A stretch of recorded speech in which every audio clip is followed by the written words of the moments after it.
Have you ever asked someone to help you remember something, only to find yourself reminding them instead? I did. And what happened next didn't make me question artificial intelligence. It made me question whether I'd stop using my own. This is practically mindful shit. Loving myself while I'm losing it. Missing all, missing all. There are some things that seem to happen only when I'm in the shower. Maybe it's because it's one of the few places where my mind finally gets quiet enough to hear itself. I had another idea come to me, and I didn't want to lose it, so I thought I'll give it to ChatGPT. Now, over the last couple of weeks, I've been rebuilding my website, and ChatGPT has been helping me through the process. We've been designing pages, organizing ideas, creating graphics, making revisions. There's been a lot going on. At one point, though, I caught myself saying, "No, remember we're working on this." A little while later, "No, not that. Remember what we decided yesterday?" And then it happened again. I had asked my assistant to help me keep everything straight, and here I was keeping my assistant on track. I laughed, not because it wasn't helpful. It has always been incredibly helpful. I laughed because I suddenly realized something. I had quietly started expecting assistance to mean I no longer had to participate, and that's not what assistance is. That little moment reminded me that artificial intelligence never asked me to stop using my own intelligence. I did. Somewhere along the way, I had begun expecting a tool to carry something that still belonged to me.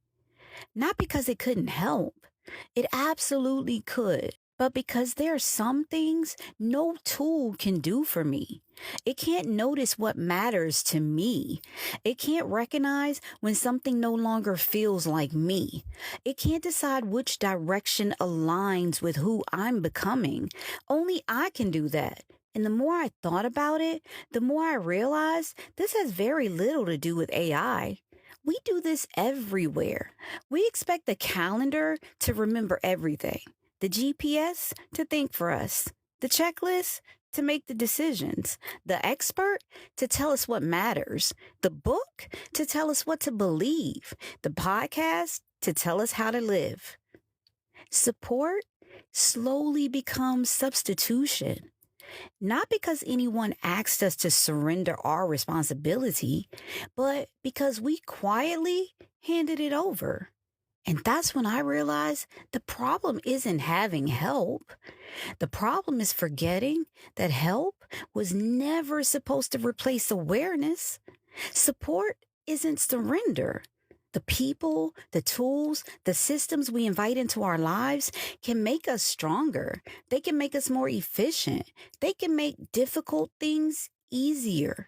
But they should never replace the part of us that pays attention, the part that notices, the part that discerns, the part that says, "No, that's not quite right." Ironically, that's what happened.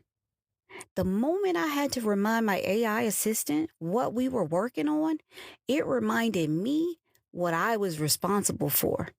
Not remembering every tiny detail, but remaining present, remaining engaged, remaining willing to think. Because my intelligence didn't disappear when I started using artificial intelligence. It would have only disappeared if I'd have stopped using it. So maybe that's the question today. Where have you mistaken support for surrender? Where have you expected something or someone else to carry what still belongs to you? Because the greatest tools in the world still need someone paying attention. And maybe that's the gift. Not that we have better tools than ever before, but that every once in a while, those tools remind us just how valuable our own awareness really is. That's it for today's P.M.S. episode. I'm Stacy because really, mindfulness shows up in the everyday, the small, simple things that end up being the most profound. Until next time, pour it, sip it, breathe it, live it. Practically mindful shit. Suck. Catch up. Some kind of shit. Pour it, sip it, breathe it, live it.